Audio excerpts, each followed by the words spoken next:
आज मैं आपको एक महापुराण श्रीमद् भागवत के चौथे अध्याय से एक पापनाशक कथा सुनाने जा रहा हूं। सप्ताह अर्थात 7 दिनों तक इस सुधा सुख सागर पुराण को पढ़ने व समाप्ति पर दान पुण्य करने का विधान होता है। इसलिए आप भी दान के रूप में लाइक, शेयर और सब्सक्राइब जरूर करें। ऐसा करने से मलिन व दुष्ट हृदय वाले व्यक्ति भी भगवत भक्ति पाते हैं। यह कथा चौथे अध्याय का अंश है। तुंगभद्रा नदी के तट पर एक सुंदर राज्य था जिसमें सभी वर्गों के लोग रहते थे। उसी नगर में एक वेदज्ञ और कर्मठ ब्राह्मण आत्मदेव भी रहता था। वह तेजस्वी और धनी होने पर भी साधारण तथा भिक्षाजीवी था। उसकी पत्नी धुंधली कुलीन एवं सुंदरी होने पर भी सदा अपनी बात पर अड़ जाने वाली थी। वह बहुत बोलती थी तथा परनिंदा में सुख पाती थी। गृह कार्य में निपुण थी तथा कृपण थी और झगड़ालू भी। संतान न हुई, इसीलिए ब्राह्मण भी चिंताग्रस्त रहने लगा। एक बार वह ब्राह्मण देवता दुखी होकर वन की ओर चल दिया। वहां चलते चलते थक गया, शरीर भी कमजोर था। तब एक तालाब के किनारे वहीं बैठ गया। तभी वहां एक सन्यासी महात्मा आए। ब्राह्मण उनके चरणों में प्रणाम कर लंबी सांसें लेकर रोने लगा। सन्यासी ने पूछा, ब्राह्मण देवता, आप रोते क्यों हैं? क्या कोई भारी कष्ट हुआ है? ब्राह्मण ने कहा, महाराज, मैं अपने पूर्व जन्म के पापों के कारण दुख पा रहा हूं। देवता भी मेरा दिया प्रसन्नता से स्वीकार नहीं करते। मैं संतान के लिए इतना दुखी हूं कि मैं अपने प्राण त्यागने आया हूं। मेरे संतानहीन जीवन को धिक्कार है। मैं जिस गाय को पालता हूं वह भी बांझ हो जाती है। पेड़ लगाता हूं, उस पर फल नहीं लगते। फल घर लाता हूं, वह भी जल्दी सड़ जाते हैं। सन्यासी ने उसके ललाट की रेखाएं देखकर सारा वृतांत समझ लिया। तब बोले, ब्राह्मण देवता, आप मोह त्याग दो। मैंने तुम्हारा प्रारंभ देखकर निश्चय किया है। तुम्हारे 7 जन्म तक कोई संतान नहीं हो सकती। ब्राह्मण बोला, महात्मा जी, विवेक से मेरा क्या होगा? मैं तो आपके ही सामने प्राण त्याग देना चाहता हूं। जब बहुत समझाने पर भी ब्राह्मण ना माना तो सन्यासी ने उसे एक फल देखकर कहा कि यह अपनी पत्नी को खिला देना, इससे उसके एक पुत्र होगा। तुम्हारी स्त्री को 1 साल तक सत्य, शौच, दया, दान और एक समय उनका नियम रखना चाहिए। यदि वह ऐसा करेगी तो बालक शुद्ध स्वभाव वाला होगा। ऐसा कहकर योगीराज चले गए और ब्राह्मण अपने घर लौट आया। आकर अपनी पत्नी को वह फल दिया और स्वयं कहीं चला गया।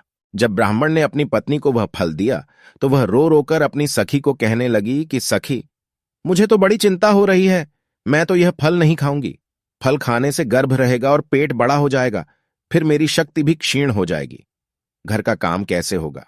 मैं सुकुमारी भला इतनी पीड़ा कैसे सहूंगी? तब अनेकों प्रकार के विलाप करके उसने वह फल नहीं खाया। पति ने आकर पूछा तो बोल दिया कि हां, खा लिया। एक दिन उसकी बहन उसके घर आई। तब उसने सारा वृत्तांत अपनी बहन को कह सुनाया। बोली, अब मुझे बड़ी चिंता है। इसके कारण मैं दिनों दिन दुबली हुई जा रही हूं।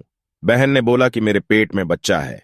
जब मेरा प्रसव होगा तो मैं बालक तुझे दे दूंगी। अगर तू मेरे पति को धन दे देगी तो वे बालक तुझे दे देंगे। तू चुपचाप घर में गर्भवती के समान सुख से रह। हम दोनों बहनें ऐसी युक्ति करेंगी कि मेरा बालक 6 महीने का ही मर गया और मैं नित्य प्रति तेरे घर आकर बालक का पालन पोषण कर दूंगी। तू इस फल को गाय को खिला देना। दोनों बहनों ने ऐसा ही किया। इसके पश्चात समय अनुसार जब उसकी बहन को पुत्र हुआ तो उसके पति ने चुपचाप लाकर धुंधली को दे दिया। आत्मदेव को सूचना दे दी गई कि पुत्र पैदा हुआ है। ब्राह्मण ने अनेकों दान कर्म किए, मंगल कार्य किए।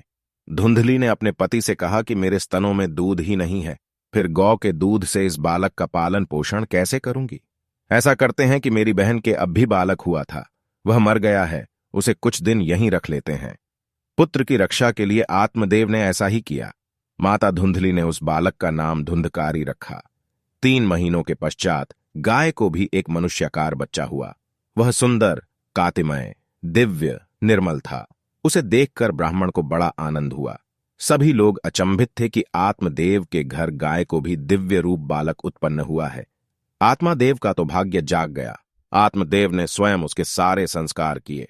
दैव योग से उस गुप्त रहस्य का किसी को पता न चला। आत्मादेव ने उसको गाय जैसे कान देखकर उसका नाम गोकर्ण रखा। कुछ समय बीतने पर दोनों बालक जवान हो गए। उनमें गोकर्ण तो बड़ा पंडित और ज्ञानी हुआ, किंतु धुंधकारी बड़ा ही दुष्ट निकला।